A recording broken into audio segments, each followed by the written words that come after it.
To block the Facebook app on your iPhone, go to your settings. In iPhone settings, scroll down and tap on screen time. In screen time, scroll down, tap on lock screen time settings and set a screen time passcode. Retype the passcode for verify.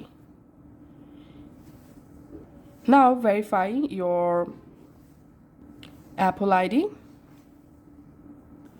Once you added the screen time passcode, now here tap on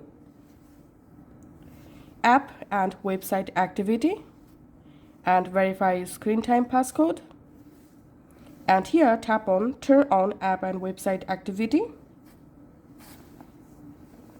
Once it's turned on, under limit usage, tap on app limits, tap on add limit.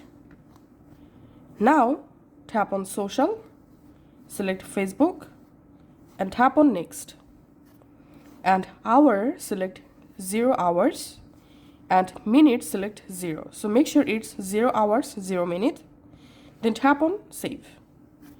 Now if I tap on Facebook, as you can see, Facebook is currently blocked. I can't use the Facebook app anymore. So that's how we can actually block Facebook in our iPhone. Thanks for watching.